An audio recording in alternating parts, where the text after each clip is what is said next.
Hello friends, it's Danielle Nativ, scientist, health coach, and mom with Hashimoto's. I want to talk to you about one of the suspected causes or triggers of autoimmune disease, and that is the Epstein Barr virus.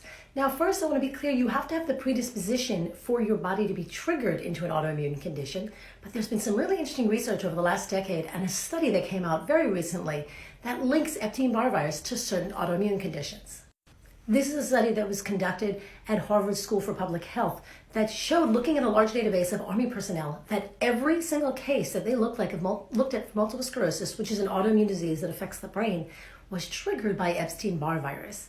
So Epstein Barr virus is a herpes complex virus, or one of the herpes family of viruses that's also known to cause mononucleosis. But multiple sclerosis is not the only autoimmune disease that's been linked to Epstein Barr virus. Here, for example, is one of many studies that also suggests that it causes Hashimoto's as well as Graves' disease. It's also been linked to lupus, scleroderma, Sjogren's syndrome, Crohn's disease, and many, many other autoimmune conditions. So how could this work? Well, one of the theories, and this has been a theory for a number of the autoimmune conditions, here you have the example of multiple sclerosis, is that Epstein Barr virus triggers something called molecular mimicry. So your own body makes antibodies to fight the virus, and then mistakes, through molecular mimicry, it mistakes your own tissues for the virus. So your own tissues mimic the virus and look like the virus, so your immune system attacks you, thinking that it's attacking the virus. So I want to be clear, not everybody who gets Epstein-Barr virus is going to get an autoimmune condition. In fact, 90% of people have been exposed to Epstein-Barr and don't even get in the infection, don't always get mononucleosis.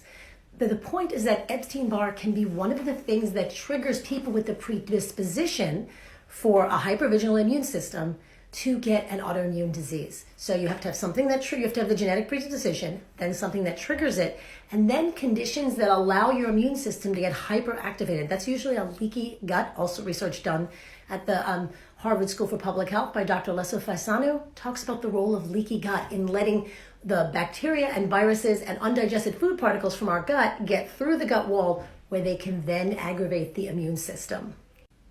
Epstein-Barr virus isn't the only known trigger of autoimmunity. There are other infections that can trigger it. H. pylori is one of them.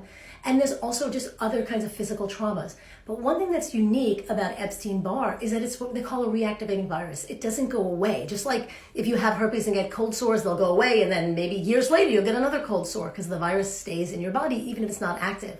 Because Epstein-Barr can respond to stress, and when your immune system is suppressed or not performing as well, it can be reactivated. If you've ever had mononucleosis, you may then be susceptible to that kind of reactivation, which can also exacerbate your autoimmune symptoms.